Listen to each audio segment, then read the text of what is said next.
안녕하세요. 사람을 더 건강하게 인강한의원 최서우 원장입니다. 생리통으로 고생하는 분들을 진료하다 보면 공통적으로 하시는 말씀이 있습니다.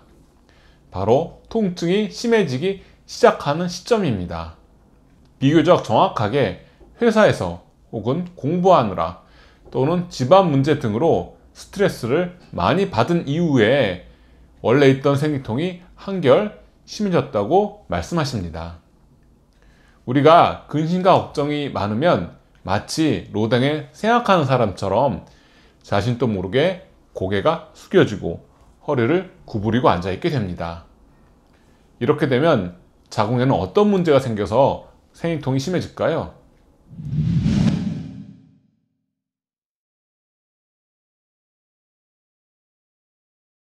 한의학에서는 스트레스로 인해 우리 몸의 흐름이 막히고 이로 인해서 혈류가 정체되는 상황을 기체혈어라고 표현합니다. 기가 체하여 혈이 뭉쳐있다는 뜻입니다. 이러한 기체혈어로 인한 문제가 가장 두드러지는 곳은 어디일까요? 바로 여성의 자궁입니다. 자궁은 12경맥의 기혈이 만났다가 흩어진다고 하여 혈해라고 합니다. 그래서 기혈순환의 문제를 가장 크게 반영하게 됩니다. 자궁은 대부분이 탄력 있는 평활근으로 이루어진 운동하는 장기입니다. 우리가 고민하고 있으면 교감신경이 과하게 항진하여 머리와 골격근으로 피가 몰리고 부교감신경은 저하되면서 복부의 장기로 가는 혈류의 양이 감소합니다. 이러한 상태가 오래 진행되면 자궁의 혈류는 점점 느려지면서 자궁에 혈액이 정체되는 현상이 생깁니다. 바로 한의학에서 말하는 기체혈어의 상태가 몸에 나타나는데 이 문제가 고스란히 반영되는 곳이 자궁입니다.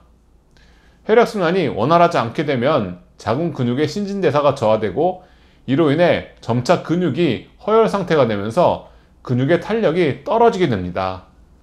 그래서 생리통으로 내원하는 분들의 자궁을 초음파로 보면 음영이 상대적으로 희게 나타나는 허혈 상태임을 볼 수 있습니다. 반대로 치료를 진행하면서 계속해서 초음파 진단을 하다 보면 자궁 근육의 혈류가 충분해지면서 자궁의 직경이 증가하고 근육 중에 음영이 진해지는 것을 볼 수 있습니다. 이렇게 자궁의 운동성이 떨어지면 나타나는 또 한 가지 특징이 있습니다. 바로 생리혈에 덩어리가 많이 생긴다는 점입니다. 자궁의 혈액순환이 느려져서 내막이 탈락되는데 정상적인 시간보다 더 많은 시간이 소요되므로 혈액이 응고되면서 덩어리가 늘어난다고 보시면 됩니다.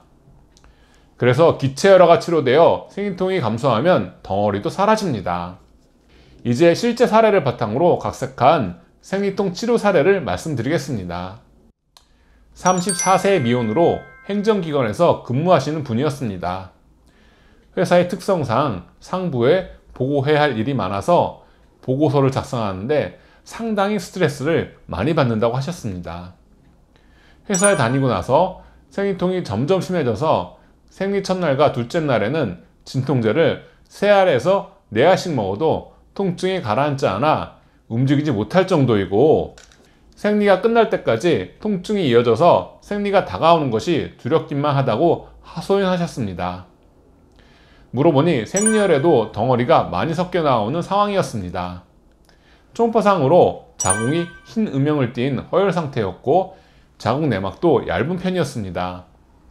행혈과 보혈 작용이 있는 사물탕에 기의 소통 작용을 하는 향부자 지각, 어혈을 풀어주는 현오색을 가감하여 처방하였습니다. 스트레스가 과도해지면 기가 체하기도 하지만 혈이 마르는 현상도 심해집니다. 말 그대로 피가 마르는 현상인데 이때는 혈을 보해야 보다 혈액순환이 활발해집니다.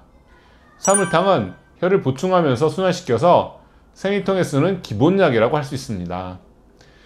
여기에 기체를 소통시키는 약재를 가미하여 기체혈어를 치료하는 처방을 구성했습니다. 복약 시작 후 3주 후에 생리가 있었는데 진통제를 하루에 1개만 복용하면서 생리 기간을 보낼 수 있었다고 매우 좋아하셨습니다. 그 다음 생리 때는 생리 기간을 진통제 없이 보냈고 생리혈의 덩어리도 거의 사라졌다고 합니다. 초음파상으로도 자궁의 직경이 증가했고 자궁 근육의 음영이 진해져서 한방치료가 자궁 자체의 개선을 통해 생리통을 치료한다는 것을 확인할 수 있었습니다. 이상으로 이번 영상을 마치겠습니다. 감사합니다.